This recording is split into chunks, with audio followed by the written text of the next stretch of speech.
Today, I'm going to talk to you about declension of nouns in the Latin language. And we're going to start by talking about a core idea about how Latin works. And this applies not just to nouns, but to verbs as well.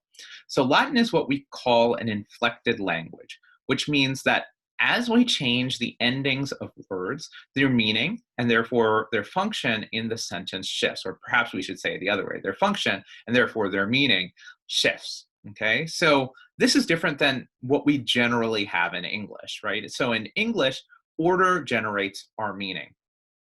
Okay, so let's look at our first English sentence here. Professor Machado ate pizza. The fact that Professor Machado comes first in that sentence indicates that I am the subject. The fact the verb comes next, right? That's our action. And then pizza following the verb indicates that it is the direct object. It is what I ate. Now, if we flip the order around, the meaning completely changes. If I say the pizza ate Professor Machado, all of you will understand that now the pizza is the subject, right? And it's doing the eating. And the thing that's being eaten, the direct object, is Professor Machado. Latin doesn't work that way.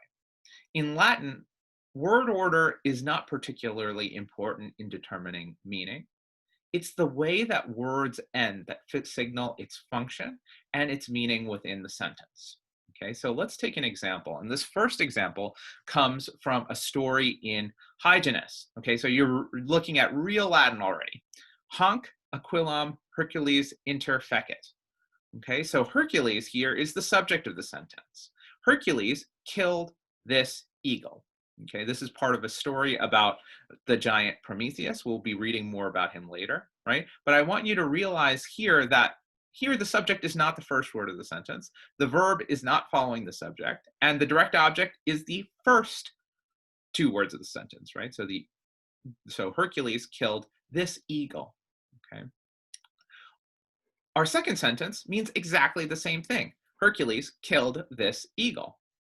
I switched up the order, Hercules hanc aquilum inter fecit, but it doesn't change the meaning because it is the endings of those words that ultimately decides what those words mean. Okay, so first is declension. Okay, the idea of declension is basically that you change the endings of the word to signify different functions in the sentence. Okay, and those functions are what we call cases. Okay, so Latin has 7 different cases: the nominative, the genitive, the dative, the accusative, the ablative, the vocative, and the locative. And those cases indicate the function or range of functions that a word can play in a particular sentence. So to change meaning in a Latin sentence, okay, we change the word according to the rules of declension, and we change it into the case that illustrates what function it is playing in the sentence, okay? So let's start up with Hercules again. Hanc aquilum Hercules inter fecit. All right, so this is a sentence we saw already. Hercules killed this eagle. Here, Hercules is functioning as the subject, what we call the nominative case in Latin. Okay, now notice if we change the ending here, es, to is, Hercules, okay, we have a different meaning of what Hercules is, or a different function of what Hercules is doing. Okay, Deianira onei philia, Hercules uxor. Deianira, daughter of Oeneus, wife of Hercules. Okay, so Hercules here carries the meaning of Hercules. It's connected to uxor, and this is called the genitive case. So just changing that spelling produces a different meaning of Hercules, and it changes its function in the sentence. Hercules is no longer the subject, the doer of the action, but it's working to describe uxor, wife. Okay. Notice another change in this third sentence. Here we have Hercule, okay, just with an I. And here our sentence says, ad creon megaram filiam suam Hercule dedit in conjugiam. Okay, again, another cool thing about this is these are all sentences from Hyginus, unedited. Okay, but Creon, he's our subject, gave his daughter Megara to Hercules in marriage. So here, Hercule carries the meaning to Hercules, right? He's neither the subject nor the direct object, but he's the indirect object here. So we've changed our ending to I to indicate that Hercules is functioning as the direct object in that sentence, and we translate its meaning to Hercules. Okay, this is called the dative case. Our next sentence, quae paperet Herculem, Hercules, then has the em ending, and he's in what's called the accusative case, right? So just to remind ourselves, case indicates function in the sentence, and here what function the case indicates is the direct object. Quae, she, paperet, bore, Hercules. Okay, so Hercules is the direct object of the verb paperet. Okay, so we've changed we've changed the form to Herculem to indicate that it's the direct object. And when we translate it into English, we put it in the position of the direct object. Okay, and the last example we'll look at, right, we're going to look at the ablative. Notice here we have the E as the ending of Hercules rather than Hercules or Hercule or Herculem. And what that indicates is that it is the object of a preposition here. Hic cum Hercule. He together with Hercules. Okay, so cum plus Hercule equals with Hercules. And we couldn't say that with a different case, right? We have to use the ablative, that changed ending, to indicate that.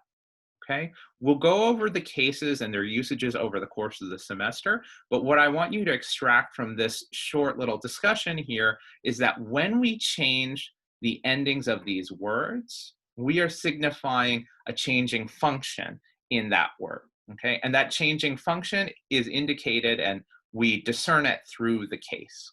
Okay,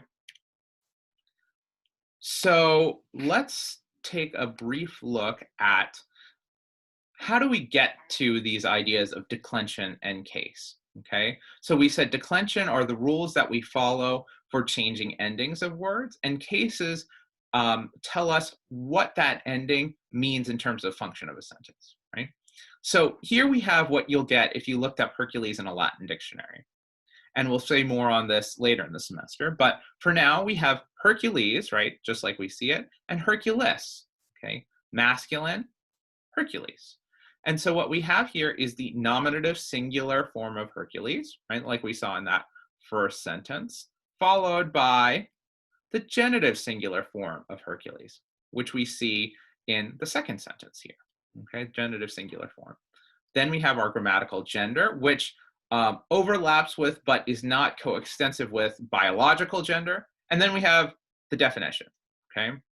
So we have the nominative singular, the genitive singular, the grammatical gender, masculine, feminine, or neuter, and then we have the definition, okay?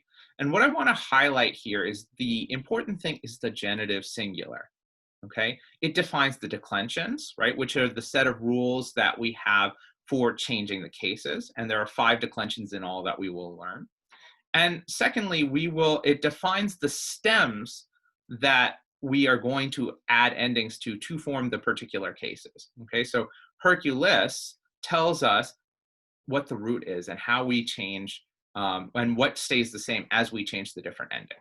Okay, to illustrate what we're talking about, let's go through Hercules, Hercules, masculine, Hercules again. Okay, and so as you can see here, the genitive singular has a unique feature of an is, right? And so we can see this here in this word, right?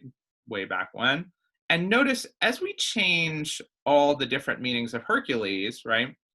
All the different cases of Hercules, that root Hercule stays the same, okay? So we know that that is is the genitive. And what that is tells us, it's part of the third declension, a set of nouns that have a specific set of rules for its formation. Okay, we'll learn about all the different declension types and how we can figure them out. But for now, we just know that this is third declension.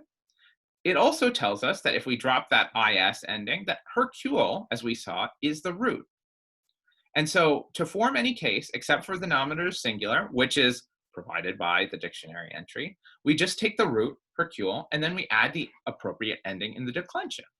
Okay, so for the accusative singular of Hercules, we have Hercule, our root, and then we have M, the accusative singular ending in the third declension, Herculem.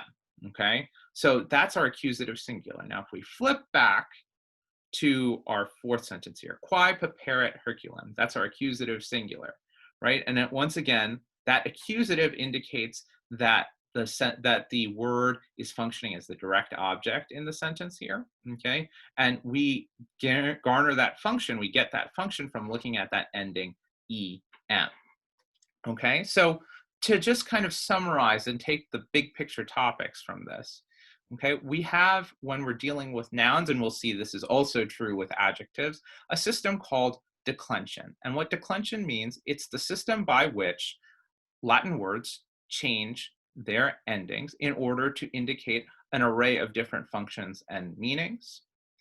The way it changes its endings is tied to what we call the case system, which is a particular, which indicates a particular range of functions and meanings in the sentence. Okay, so we want to create and link those two concepts together, right? We change the endings of our words to create meaning, and we know what meaning it creates because those endings refer to particular cases that have a specific range of functions.